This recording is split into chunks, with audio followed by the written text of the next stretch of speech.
AITA for canceling Christmas dinner because my husband's Secret Santa gift was for his gaming buddy and not me. My husband, 30M, and I, 28F, have been married for 3 years. We're the kind of couple who bicker over silly things like who left the toothpaste cap off, but generally get along. Or at least, we used to. Lately, it feels like we've been living in parallel universes. For instance, every year since we got married, we've hosted Christmas dinner for his family. It's a tradition I've come to love, even though it's a lot of work. I enjoy decorating the house, planning a menu, and seeing everyone gathered around the table, enjoying a meal I've poured my heart into. My husband, on the other hand, seems to enjoy not helping. This year, I decided to go all out. I spent weeks perfecting the menu. Glazed ham, roasted vegetables, homemade rolls, and a decadent Yule log for dessert. I ordered new table linens and even handcrafted some centerpieces to give everything that extra festive touch. Meanwhile, my husband was, well, let's just say his priorities were elsewhere. If you've ever lived with a gamer, you know what I mean? His busy schedule consisted of nightly gaming marathons with his online crew. Every time I asked for help, whether it was hanging lights or peeling potatoes, I got the same response. Not now, babe. I'm in the middle of a raid. Fine. Whatever. I figured he'd step up eventually. Spoiler alert, he didn't. To simplify gift giving this year, his family decided to do a Secret Santa exchange with a $100 budget. My husband drew my name, which I thought was perfect. After all, who knows me better than my own husband? I drew his dad's name and spent weeks hunting for the perfect gift. His dad is a huge music fan, and I managed to track down a rare vinyl record he's been talking about for years. It wasn't easy, but seeing his reaction was going to be worth it. As Christmas approached, I was genuinely excited.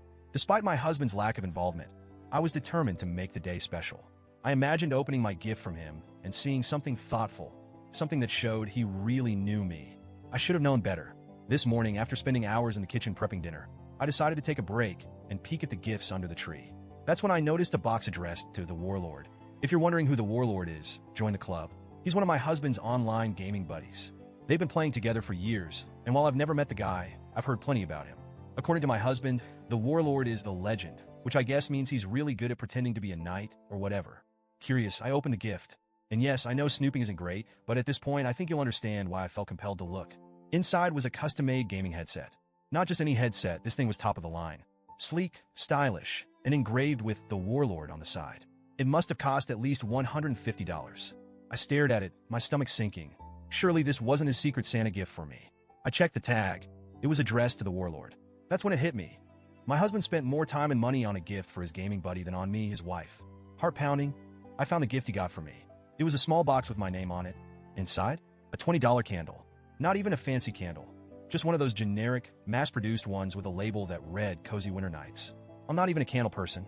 I don't think I've ever felt so dismissed. I marched into the living room, holding the headset in one hand and the candle in the other. Care to explain this? I asked. He glanced at me, then back at his screen. What's the problem? The problem, I said, voice shaking, is that you spent more on your gaming buddy than on your wife. And not just more, thoughtfully more. This headset is engraved. Meanwhile, you got me a candle. A candle. He laughed. He actually laughed. Babe, it's just Secret Santa, he said. It's not a big deal.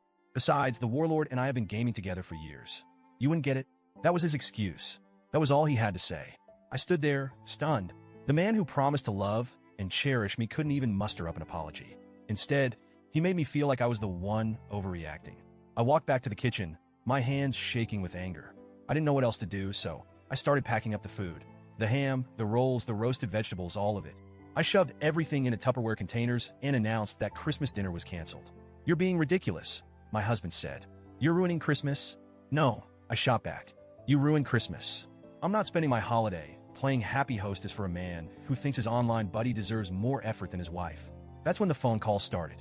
His mom called me selfish. His sister texted me repeatedly, saying I was overreacting and embarrassing the family. Apparently, I was supposed to grin and bear it, to serve the dinner, smile for the photos, and pretend everything was fine. But I couldn't. And now here I am. The food is in the fridge. The dining table is empty. And I'm sitting in our bedroom, wondering if I made the right choice. I know canceling dinner was dramatic, maybe even petty. But after weeks of feeling ignored and unappreciated, I just couldn't take it anymore. So, Reddit? AITA? Or was I right to make a stand?